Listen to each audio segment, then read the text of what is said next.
Obesity continues to be a growing health threat. It's estimated that by the year 2030, 85% of all Americans will be overweight, and more than 50% of adults will be obese.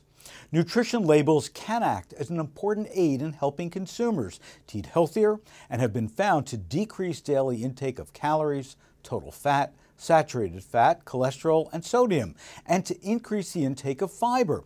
But many consumers don't understand the various nutrition labels on the products that they buy, and a large percentage of them don't even read the labels at all. Now, the question to ask is why? Researchers at the University of Minnesota set out to discover if nutrition facts labels are optimally designed to help consumers make healthier food choices. What would happen? More specifically, they looked at how the locations of components on nutrition facts labels relate to a consumer's viewing of the labels and individual components of the labels itself.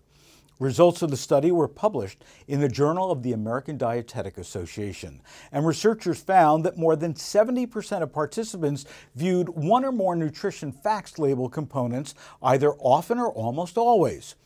More than half also looked at each of the 5 label components at the top of the label: servings, calories, total fat, saturated fat, and trans fat. But the divide between what participants self-reported for viewing and what they actually viewed was quite wide. While 1/3 self-reported that they almost always looked at calorie content, only 9% actually did. They self-reported that 20% always look at trans fat content, 24% at sugar content, and 26% at serving size. What's the reality?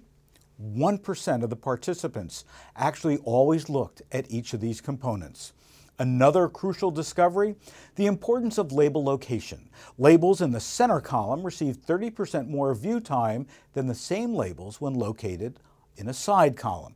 Significantly more participants viewed the components located towards the top of the nutrition facts label versus those at the bottom. Now, the study proves that consumers have a limited attention span when it comes to reading nutrition facts labels. It also points out that we still have a lot more work to do. Fish farming anew, when the Lempert report continues. Monsanto, producing more, conserving more, improving farmers' lives. That's sustainable agriculture. More at producemoreconservemore.com. Just a few years ago, it was difficult to imagine viable alternatives to ocean fish farming. Recirculating aquaculture systems were the exception to the rule. But in 2008, when a major push at the federal level to allow finfish farming in open ocean waters raised concerns from advocacy groups like Food and Water Watch, a group of entrepreneurs, scientists, and established growers got together to figure out a solution. After 2 years of research on guiding principles, goals, and industry needs, the Recirculating Farms Coalition officially launched as a new organization in September of 2011. With the goal of developing eco-friendly, recirculating farms that use clean, recycled water in place of soil to grow plants, fish, or a combination of both. The Recirculating Farms Coalition says that it's time now for this type of agriculture, as seafood has become more popular due to well-advertised health benefits, and many reports continue to question the food safety practices and quality of imported seafood. It seems that nature just can't keep up with our demand.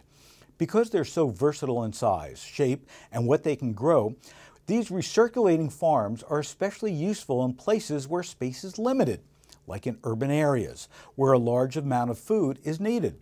The closed-loop design also makes it possible for these farms to be located virtually anywhere, inside, outside, or some combination of both, and in otherwise unusable spaces.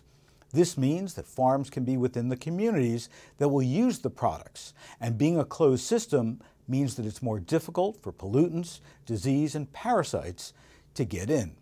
The coalition is now in the process of creating a map for their website that will show the various recirculating farms all around the U.S.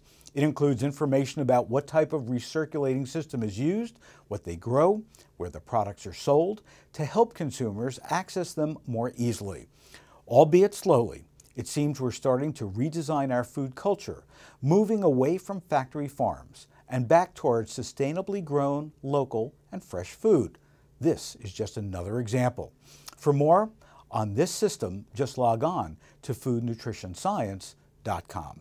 The Lempert Report uploads right here 3 times a week with the information you need to stay ahead of the trends. For more, just visit thelempertreport.com.